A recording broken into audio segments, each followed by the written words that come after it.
اور مخلوق کے لیے تھے وہ رب کریم کی عبادت کا جو طریقہ کار تھا وہ اس میں کوئی ایک لفظ آگے اور پیچھے نہیں تھا اور یہی وجہ ہے کہ رب کریم نے اس رنگ کو اپنا رنگ کہا جو آپ صلی اللہ علیہ وسلم کی شریعت ہے اس کے آنے کے بعد جو سارے چونکہ تمام انبیاء کی تعلیم ایک تھی سارے ایک اللہ کی عبادت کا کہتے تھے سارے اسی اسلام کی بات کرتے تھے دین سب کا یہی تھا اور یہی دین ہر نبی لے کر آیا جو آپ صلی اللہ علیہ وسلم ہاں البتہ آپ صلی اللہ علیہ وسلم کے اوپر دین کی اقلیت جو ہے نا وہ ہو گئی جب تکمیل دین ہو گئی تو اب اس شریعت کا رنگ جو ہے وہ نظر آنا چاہیے اور وہ رنگ آپ صلی اللہ علیہ وسلم کا رنگ ہے جو انہوں نے رب کریم کے رنگ کو اپنے اوپر چلانے کے بعد اپنی امت کی طرف سے وہ بتا دیا کہ ہم نے رب کی عبادت کیسے کرنی ہے رب بندوں کے حقوق کا خیال کیسے کرنا ہے ہم نے غریب یتیم مسکین اور قرآن پاک کی ہدایات کو کیسے کرنا ہے رب کریم کی بنائی گئی حدود کا خیال کیسے کرنا ہے رب کریم نے جن شاعر کے بارے میں جن کی عزت اور احترام کا کہا ہے اس احترام کو کیسے بنوں کے خاطر رکھنا ہے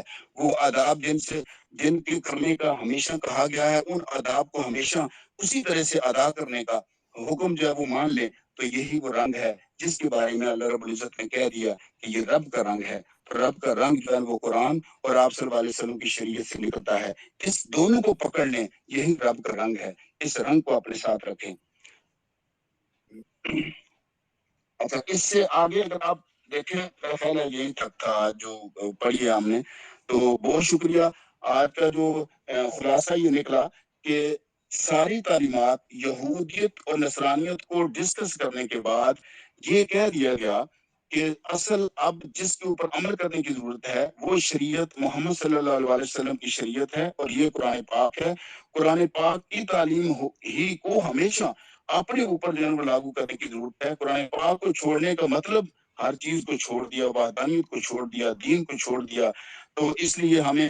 بہت ساری چھوٹی موٹی ایسے عام لوگوں کی لکھی ہوئی کتابوں کی طرف جانے کی بجائے سب سے پہلے ہمیں قرآن پاک اور آپ صلی اللہ علیہ وسلم کی سیرت یعنی کہ احادیث ان دونوں کی سٹڈی اپنے اوپر لازم کر لینی چاہیے اس کے بعد آپ دیکھیں کہ جی باقی لوگ کیا کہتے ہیں اگر وہ چیزیں قرآن پاک اور اس کے ساتھ میچ کرتی ہیں تو اس سے اگر کوئی لیسن ہے تو لے سکتے ہیں ورنہ لیسن لینے کی ضرورت نہیں ہے رب کریم ہمیں سیدھے راستے پر رکھے قرآن پاک اور آپ صلی اللہ علیہ وسلم کی سیرت کے ساتھ جڑا ہوا رکھے اور ہمیں ہدایت کے راستے پر رکھے بالکل ایسے جیسے شرک سے بیدار حضرت ابراہیم علیہ السلام کا کہا ہمیں بھی شرک سے بیدار کر دے اور ہمیں شرک کو پہچاننے کی جو صلاحیت رب کریم دے دے رب کریم اپنا فضل و کرم رکھے اس سپیس کو اور اس جو مجلس ہے اس کو آباد رکھے اور ہمارے مسائل اور ہماری پریشانیوں کا ازالہ کرے اور جو لوگ بیمار ہیں اور اللہ حسن صاحب کا جس طرح سے پریشانی اللہ رب العزت کو دور کرے اور ہمیں قرآن پاک کی برکات اس دنیا میں اور آخرت میں نصیب کرے جزاک اللہ اللہ خیر